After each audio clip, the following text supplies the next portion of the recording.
नमस्कार विद्यार्थी मित्रांनो, एमपीएससी मार्फत गट क सेवा संयुक्त पूर्व परीक्षा 2026 ची नुकत्याच गेल्या काही दिवसांपूर्वी जाहिरात आली। यामध्ये आरटीओ एमव्हीआय 461 पदांची जाहिरात आली। विद्यार्थी मित्रांनो, यामध्ये आता तुम्हाला फॉर्म भरण्यासाठी मुदतवाढ मिळालेली आहे। अगोदर 17 जुलै ही शेवटची तारीख होती फॉर्म भरण्याची। आता विद्यार्थी मित्रांनो, यामध्ये तुम्ही 31 जुलै पर्यंत तुम्ही अर्ज करू शकता। 16 जुलैला आयोगाने एक नवीन शुद्धीपत्रक जाहीर केलं। यामध्ये आता फॉर्म भरण्यासाठी मुदतवाढ दिलेली आहे। 31 जुलै 2026 पर्यंत तुम्ही अर्ज करू शकणार आहात। तसेच आता या ठिकाणी या शुद्धीपत्रकामार्फत तुम्हाला जिल्हा परीक्षा केंद्र निवडीबाबत सुद्धा एक महत्त्वाची अपडेट देण्यात आलेली आहे।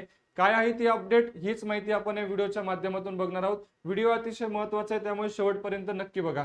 बघा विद्यार्थी मित्रांनो, जेही विद्यार्थी मित्र आरटीओ ची तयारी करतायत त्या सर्व विद्यार्थी मित्रांसाठी बघा आरटीओ फॅक्टरी बॅच 2.0 सुरू झालेली आहे। ऑनलाईन आणि ऑफलाईन अशा दोघा माध्यमातून ही बॅच असणार आहे। तसेच या बॅच मध्ये प्रिलिम्स प्लस मेन्स दोघांची आपण अतिशय चांगल्या प्रकारे तयारी करून घेणार आहोत। महाराष्ट्रातील अतिशय तज्ञ मार्गदर्शकांची टीम तुम्हाला या ठिकाणी उपलब्ध असणार आहे। आत्ताच इन्फिनिटी अकॅडमीचे ॲप डाउनलोड करा, बॅच नक्की जॉईन करा। अधिक माहितीसाठी तुम्ही 95 29 31 75 72 या नंबरवरती तुम्ही संपर्क करू शकता। तसेच विद्यार्थी मित्रांनो, तुम्हाला या ठिकाणी पूर्व परीक्षेसाठी यशाची गुरुकिल्ली हे अतिशय दर्जेदार पुस्तक आपण उपलब्ध करून दिलेलं आहे। हे पुस्तक तुम्हाला आमच्या नाशिक, पुणे, नागपूर या तिघ शाखेवर सुद्धा उपलब्ध आहे।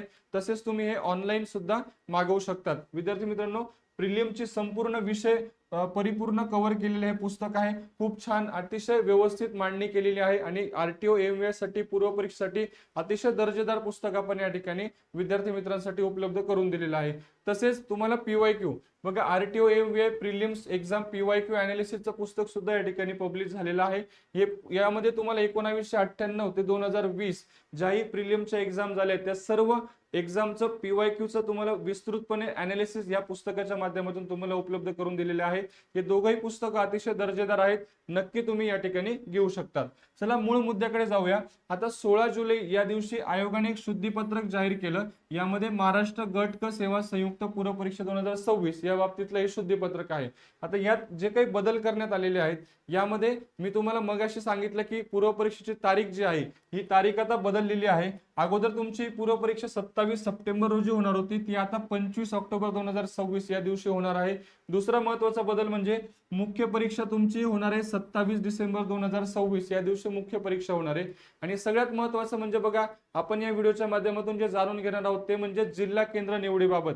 आता यामध्ये जी काही माहिती दिलेली आहे ही आपण अतिशय सोप्या सरळ भाषेमध्ये आपण ग्राफिकच्या माध्यमातून आपण समजून घेणार आहोत। बघा, आता जिल्हा केंद्र निवड जी आहे ही तुमच्यासाठी आता नियम काय आहेत उमेदवारांसाठी हे आपण थोडक्यात अतिशय चांगल्या पद्धतीने समजून घेऊ। आता बघा, ज्या विद्यार्थी मित्रांनी फॉर्म आता नव्याने भरत आहेत, आता जी मुदतवाढ मिळालेली आहे, ज्यांचा अजूनही फॉर्म भरायचा राहिलेला आहे, आता त्या विद्यार्थी मित्रांसाठी 31 जुलै पर्यंत तुम्ही फॉर्म भरू शकणार आहात।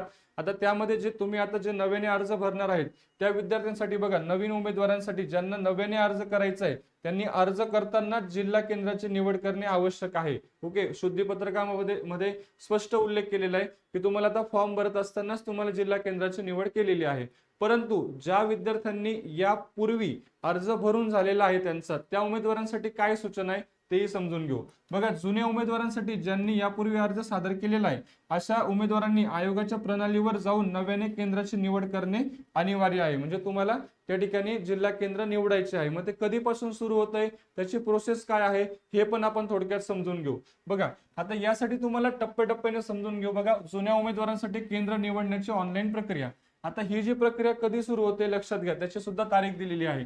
19 जुलै 2026 दुपारी 2 वाजेपासून तुम्हाला ही प्रक्रिया सुरू होणार आहे। ओके, आणि याची अंतिम मुदत असणार आहे 31 जुलै 2026 रात्री 12 वाजेपर्यंत तुम्ही त्या ठिकाणी जिल्हा केंद्र निवडू शकतात। हे कोणासाठी पुन्हा एकदा सांगतो, ज्यांनी ऑलरेडी फॉर्म भरून झालेला आहे त्या जुन्या उमेदवारांसाठी ही प्रोसेस तुम्हाला फॉलो करायची आहे। आता बघा, पहिल्या स्टेपमध्ये उमेदवारांच्या प्रोफाईल मधील तुम्हाला माय अकाउंटवर तुम्हाला क्लिक करायचंय। लक्षात घ्या, प्रोफाईल तुम्हाला लॉग इन करायचे आहे, माय अकाउंटवर तुम्हाला क्लिक करायचंय। माय अकाउंटवर क्लिक केल्यानंतर बघा, प्रस्तुत परीक्षेच्या जाहिराती समोर म्हणजे तुम्हाला जाहिरातीसमोर एक ऑप्शन उपलब्ध होणार आहे, त्याचं नाव व्ह्यू आहे बघा.